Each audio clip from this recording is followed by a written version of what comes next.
Is Kirby Smart worried about his inside linebackers? That is the question that I have for you today. It's one I've been thinking about for the past few days, ever since Georgia's scrimmage last week. Kirby Smart was asked about his inside linebacker play after the scrimmage. I'm going to read to you what he said and my thoughts on that in a minute. But Glenn Schumann also had some stuff to say about his linebackers last week. So definitely want to break that down for you and break down which guys could earn those starting two roles. I've said it all offseason. I've written about it over on Dog Post that it's going to be so tough, almost basically impossible to replace guys like Nakobe Dean, Channing Tindall, and Quay Walker, basically because of the experience they had going into last season, which is something that no one in that group right now currently has. But we've seen flashes of Jamon Dumas-Johnson, who's actually the heaviest inside linebacker on the team. He's like 6'1", 245 right now. And the guy's going to thump you. He's going to hit you.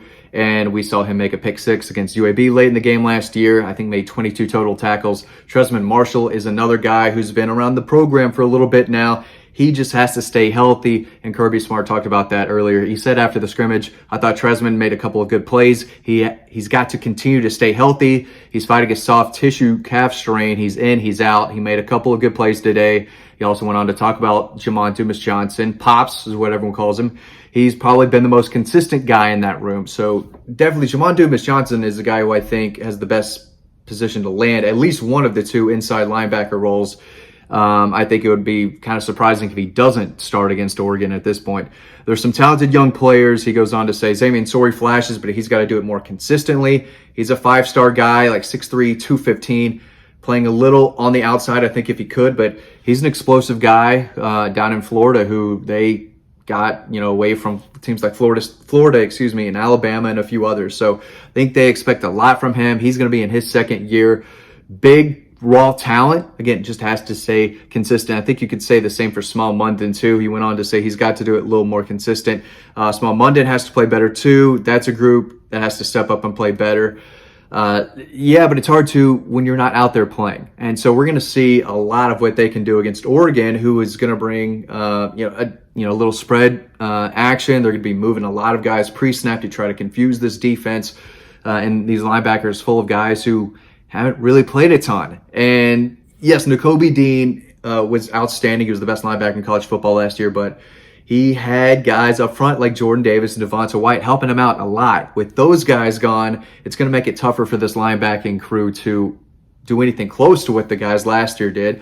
Again, Quay Walker, they don't have a guy as big and athletic as him who is versatile, can play outside, but mostly an inside guy next to Nakobe Dean. Those guys play really well together.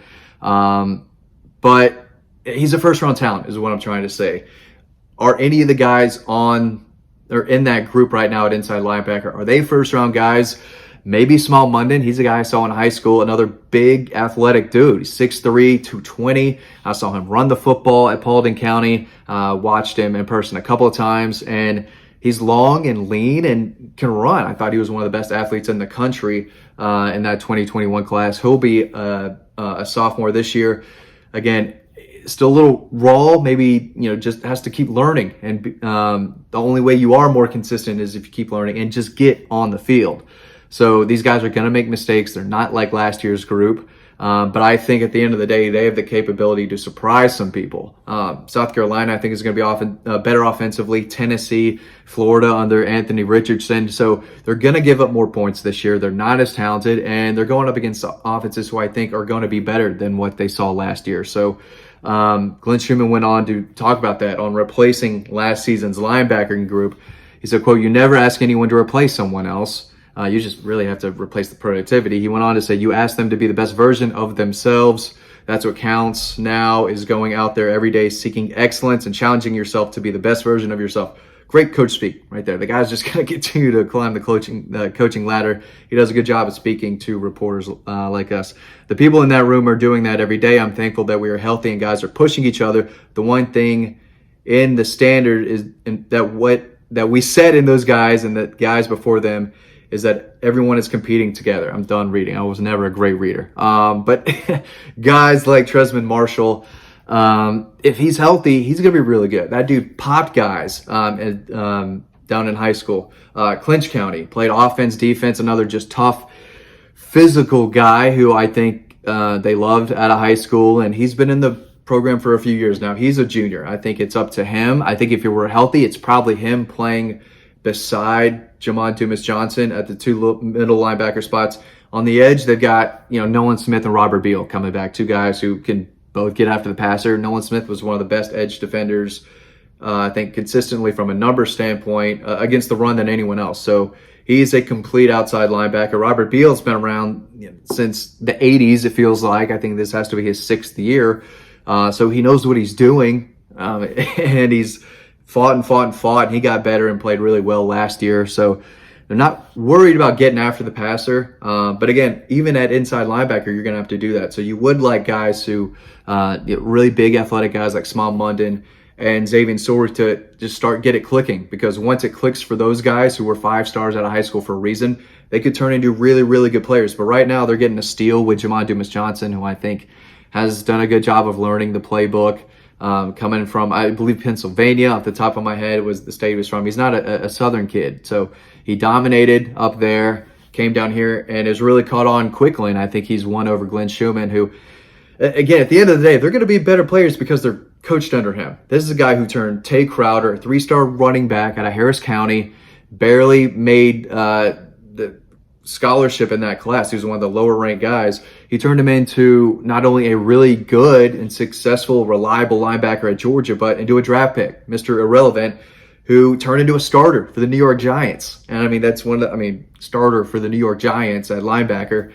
There's not much more in life if you're a linebacker trying to do that for a living than to play for it. And he's done a good job. So he's turned 5-star Nakobe Dean into 5-star Nakobe Dean, and only got better there. Turned 5-star Quay Walker into 1st-round pick. Channing Tindall, who really didn't play a ton. He played sparingly until this past season, and he still shared time with Quay Walker beside Nakobe Dean, and turned him into a 3rd-round pick who's doing really well with the Dolphins. So when you play for him, I've said it a lot now, if you play for Glenn Schumann, you're going to be developed properly, you're going to win a lot of games, and you're going to be drafted, and you're going to know what you're doing at the NFL level, because he's a very good coach, and he coached at Alabama, and he's been at Georgia ever since Kirby had.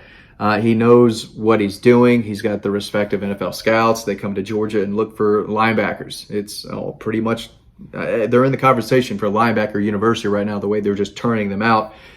And I think inside linebacker this year, definitely a question mark going into the season, because 2 guys have to start there if they're starting to. I mean, it all depends on the offensive system and what they're doing as to how many linebackers are out there. But usually there's 2 inside guys that I'm aware of. I'm not a coach or anything, but more often than not, you got to find 2 of these guys in the group who can play well together too, who can set the edge and run down guys to the outside, but also blitz and make plays between the tackles. And they've got a lot of talented guys who can do that. So, still question mark, but I like where they stand. I don't think, to answer the question, I don't think Kirby Smart is super worried, but he wants to see more out of them. He wants them to be more consistent. And if they're not consistent, now we're going to give up a lot of points. No one's really been able to run against Georgia successfully in the past, especially under Kirby. He knows how to teach his defense and the staff, to teach the players how to stop the run, what to do. And they always have big guys on the interior. They're going to miss out on that this year. They've got big guys up front. Jalen Carter is still very, very good, but you need guys to eat up 2 blocks, and you need guys to win his matchups on the defensive line one-on-one. It's only going to help the linebackers. So I don't think this year's group is going to get that as much as last year's group did, if that makes any sense. But either way, they're going to get beaten coverage at times. That's going to be something that's just going to happen with experience, and you're only going to get that when you play. So I don't think Oregon's going to score 20 points on the defense in total, but I don't think they're going to run the ball successfully. And I think the group will be ready. Whoever wins the job over the others is going to beat out some really good, talented players. But Jamon Dumas-Johnson is one who I believe could turn into a fantastic linebacker, maybe one in the 1st round. If he's running and popping dudes at 245s or what is it, 6'1", 245, he's going to get drafted. And he still has 2 years to go. So this is just his second year. I only expect him to get better and better and better. Tresman Marshall, if he can stay healthy, I like his chances of seeing the field a good bit. Ryan Davis, a guy who I haven't mentioned yet, was really good when I saw him in high school. He's been injured basically his whole career. He's got to stay healthy and be more consistent when given an opportunity. Small Munden, a lot of talent, a lot of speed for 6'2", 6'3", about 220 pounds. Looks the part. I expect him to play in some capacity.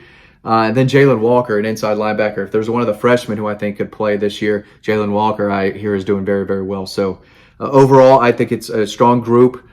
And maybe not as good as last year's. It won't be as good as last year's, but I think they'll be just fine. Guys, thanks for watching this video. As always, stay tuned to the next one coming up right now, and I will see you over on Dog Post.